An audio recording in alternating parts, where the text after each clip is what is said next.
What's up guys, Pure Phoenix here doing my third StarCraft 2 commentary. I'm not going to keep counting numbers because that will get hard and boring after a while, so this will be the last time I do that, I reckon. This is my third StarCraft commentary, and today I'm casting a game between the blue Terran Silver and the light blue Zerg pEON.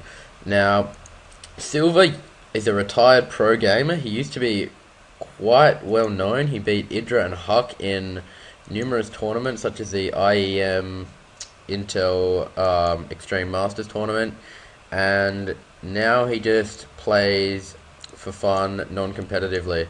So the map is the Shattered Temple, and we'll see what happens.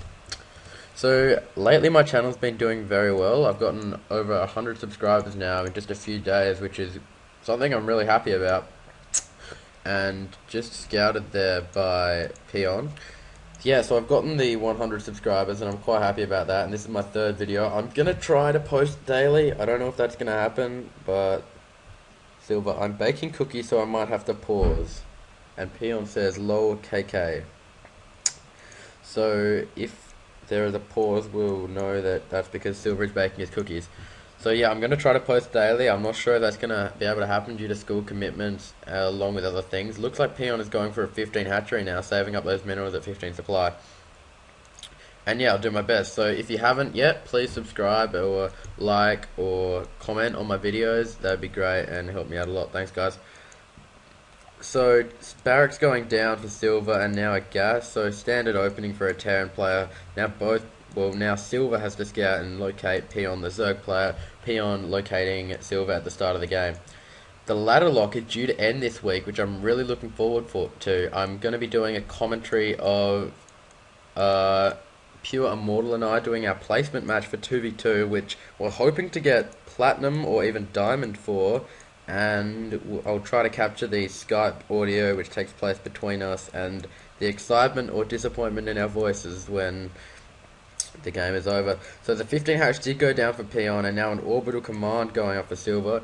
So still generally generally standard play for both players, looking more like a macro game than anything suspicious.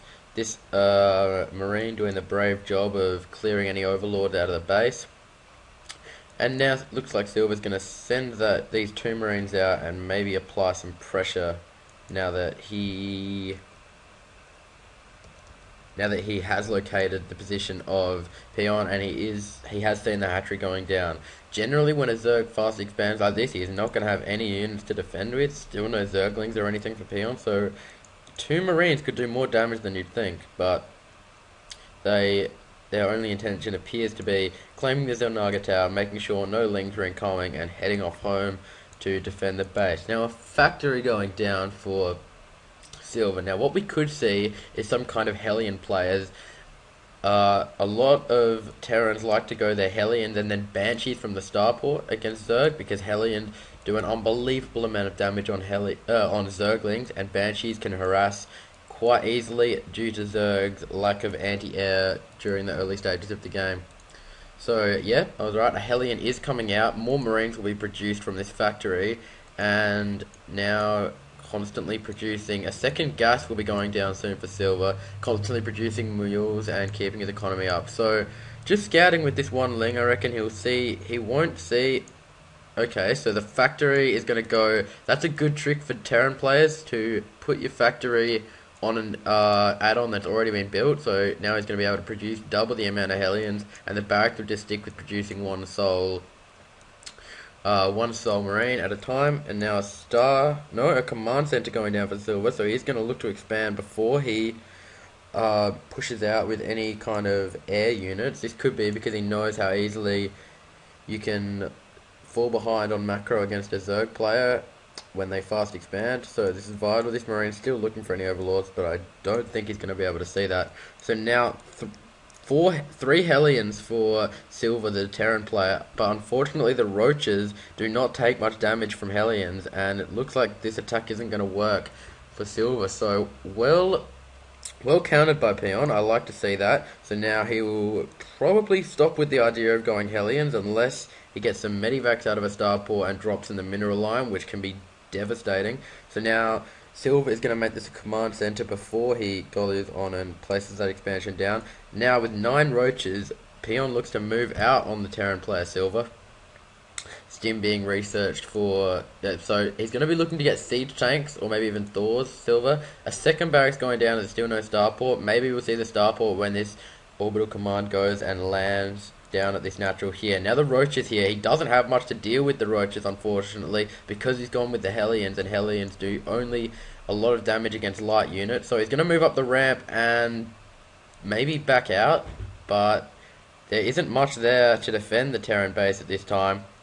Still constantly, oh, and the Lings will take a lot of damage from the Hellion shots because they do 14 damage versus light. That's almost double the amount they do against roaches.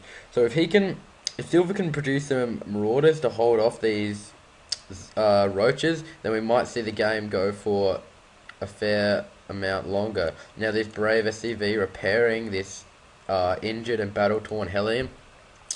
So now the starport is going down for Silver. He's noticed the lack of anti-air support in this Zerg army, and he'll be hoping to get some Banshees out because Banshees do a very high amount of DPS. So siege tanks being produced now for Silver, as well as siege mode, and a Baneling nest going down for pEON.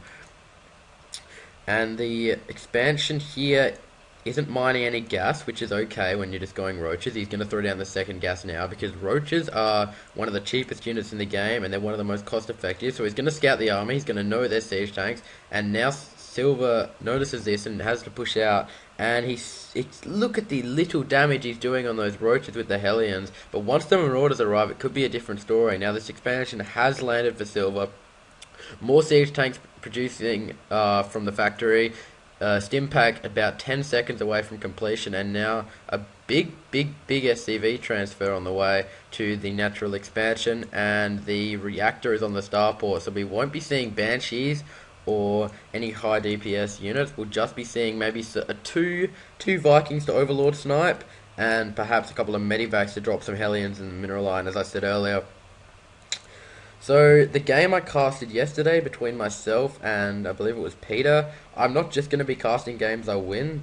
That was just a game I believe I could talk well about, and I played well. Both players played well. There was a bit of tug of war going on, but I ended up coming out on top. It's not always going to be like that, so don't think I'm just only going to cast my own wins. There will be other games. If I lose to a well-played game, if I lose to a player who played well, I'll accept that and I'll still cast the game. So now a massive engagement happening here. 2 siege tanks are at the back blasting away on those Zerglings. They are almost gone. However, it looks like there is just too many roaches for Silver to deal with, and it's going to be left with just...